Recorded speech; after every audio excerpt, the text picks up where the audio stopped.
Inilah Buletin Dakwah Kafah edisi 347, 8 Zulhijjah 1445 Hijriah atau 14 Juni 2024 Masehi dengan judul Dari Ibadah Haji Menuju Persatuan Sejati. Saat ini lebih dari 3 juta kaum muslim dari segenap penjuru dunia berkumpul di Tanah Suci, tentu untuk melaksanakan ibadah haji. Ibadah haji tentu terkait erat dengan kegiatan jamaah haji wukuf di Arafah atau hari Arafah, yaitu tanggal 9 Zulhijjah. Sebabnya, sebagaimana sabda Rasulullah SAW, inti ibadah haji adalah wukuf di Arafah. Hadis riwayat At-Tirmizi. Penentuan hari Arafah tentu terkait dengan penentuan awal bulan Zulhijjah. Sebagaimana perintah Rasulullah SAW, penentuan awal bulan Zulhijjah seharusnya tidak diputuskan berdasarkan otoritas masing-masing pemimpin negeri kaum muslim, tetapi wajib berdasarkan pengumuman Amir Mekah.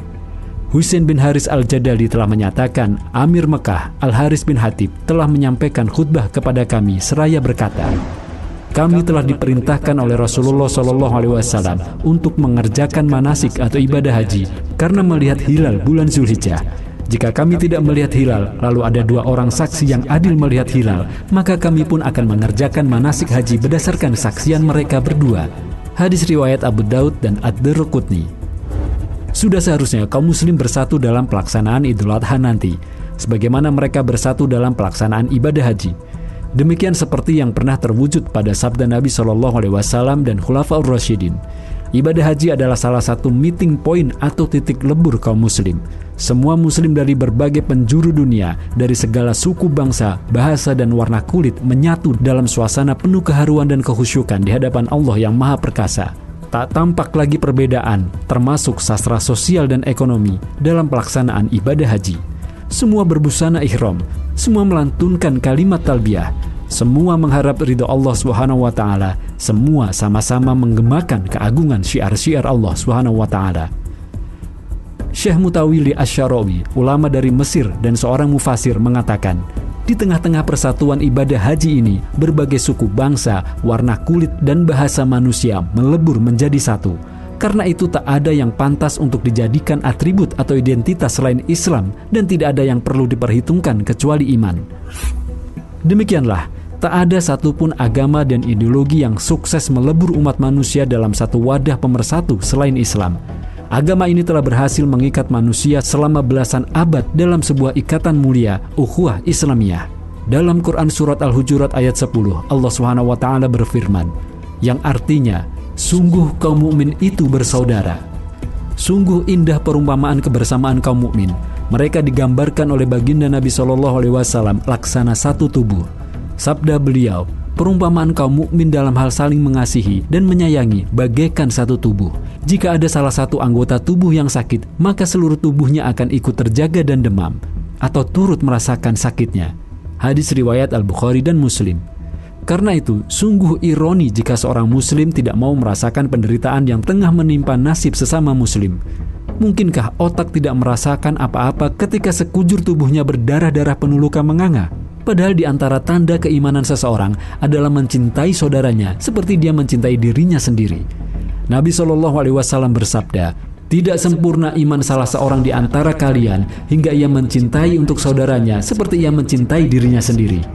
Hadis riwayat muttafaq alaih.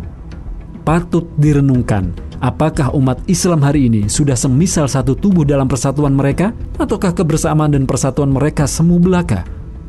Kita menyaksikan lebih dari 3 juta muslim dari segenap penjuru berkumpul bersama di Tanah Suci menunaikan ibadah yang sama, menuju keridhaan Tuhan yang sama. Namun tatkala perhelatan ibadah haji selesai, masih tersisakah persatuan umat ini? Apakah kaum muslim di seluruh dunia hari ini bersatu dan saling membantu saudaranya yang menderita? Sayangnya tidak.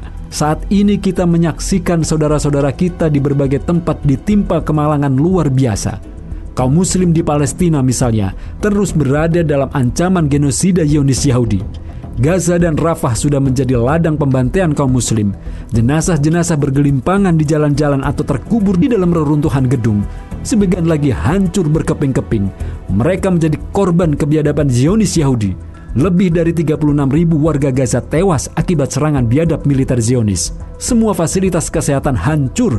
Penduduk Gaza terancam kelaparan yang diciptakan Zionis Yahudi. Yang lebih menyedihkan adalah sikap para penguasa dunia Islam. Mereka hanya diam menyaksikan pembantaian demi pembantaian di Gaza. Sebagian dari mereka malah bersekutu dengan Zionis Yahudi dengan membuka hubungan diplomatik dan perdagangan. Dunia menyaksikan bagaimana penguasa Mesir misalnya bukan saja menolak kehadiran pengungsi Gaza, tetapi juga menolak membuka gerbang perbatasan agar kaum muslim bisa memberikan bantuan kepada saudara seiman. Lebih menyedihkan lagi, sebagian para pemimpin dunia Islam justru melarang aksi dukungan terhadap Palestina dan menangkapi mereka. Padahal Nabi SAW telah mengingatkan ancaman terhadap para pemimpin seperti itu. Siapa saja yang Allah takdirkan untuk menjadi pemimpin yang mengemban urusan orang banyak, lalu dia menutup diri dari orang yang lemah dan membutuhkan, Allah pasti akan menutup diri dari pemimpin tersebut pada hari kiamat. Hadis riwayat Ahmad. Para pemimpin dunia Islam rata-rata hanya berpura-pura. Di depan rakyat mendukung Palestina lewat politik retorika berupa kutukan dan kecaman. Namun sedikit pun mereka enggan menggerakkan pasukan militer mereka untuk melindungi kaum muslim Palestina dan menyerang kaum Yahudi. Mereka malah menyandarkan pertolongan kepada Perserikatan Bangsa-Bangsa atau PBB. Padahal mereka tahu bahwa badan internasional itu nyata berada dalam ketiak negara-negara barat, terutama Amerika Serikat, pendukung utama Zionis Yahudi. Penyebab terkoyaknya umat hari ini adalah karena paham nasionalisme dan konsep negara bangsa atau nation state. Inilah yang telah mengerat-ngerat persatuan kaum muslim dan menghapuskan ukhuwah Islamiyah. Setiap penguasa negeri muslim tidak peduli dengan urusan negeri muslim lainnya. Pantaslah jika Rasulullah SAW menggolongkan kebanggaan terhadap suku atau bangsa dan golongan sebagai slogan-slogan jahiliyah yang sangat hina. Beliau bersabda, jika ada orang membangga-banggakan kebanggaan jahiliyah, maka suruhlah ia menggigit kemaluan ayahnya dan tidak usah pakai bahasa kiasan terhadapnya. Hadis riwayat Ahmad. Paham nasionalisme dan konsep negara bangsa telah menjadi penjara imajiner yang menghalangi kaum muslim menolong saudaranya. Paham ini membelenggu tangan dan kaki umat untuk menghilangkan penderitaan yang tengah menimpa saudara seiman. Bahkan paham nasionalisme sanggup membutakan mata dan hati umat bahwa saudara seiman itu adalah bersaudara. Padahal Nabi SAW telah mengingatkan, seorang muslim itu saudara bagi muslim lainnya. Ia tidak boleh menzalimi dan tidak menelantarkan saudaranya. Hadis riwayat Muslim. Negara bangsa dan paham nasionalisme adalah konsep yang dirancang oleh negara-negara barat imperialis untuk memudahkan mereka menghancurkan khilafah Islamiyah lalu menjajah negeri-negeri tersebut. Dibuatlah oleh mereka negara-negara boneka dengan penguasa yang berada dalam kendali mereka. Mereka misalnya mengendalikan para penguasa itu agar jangan sampai menghapuskan negara Zionis Yahudi yang sudah mereka rancang agar menjadi kanker ganas di jantung kaum muslim. Karena itu persoalan umat di Palestina, juga termasuk di Myanmar, India, Cina, dan berbagai penjuru dunia lain, hanya bisa dituntaskan jika umat bersatu di bawah kepemimpinan seorang khalifah. Khalifah akan melindungi dan menjaga semua kepentingan umat.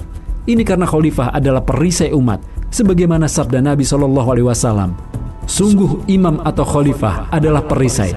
Orang-orang berperang di belakang dia dan menjadikan dirinya pelindung. Hadis riwayat Muslim. Dengan khilafah, potensi kekuatan militer kaum muslim yang sangat besar di berbagai negeri-negeri Islam bisa disatukan sekaligus digerakkan untuk melakukan jihad atau perang terhadap Yahudi dan para pelindungnya, khususnya Amerika Serikat. Dengan itu kaum muslim bisa dengan mudah menghapuskan eksistensi kaum Zionis penjajah dari atas negeri Palestina. Dengan khilafah, kelak umat ini sanggup memimpin dunia setelah menyingkirkan dominasi negara-negara barat, khususnya Amerika Serikat atas dunia dan kaum muslim. Dengan khilafah pula, umat Islam akan sanggup menciptakan tatanan kehidupan dunia yang harmonis di bawah syariah Islam.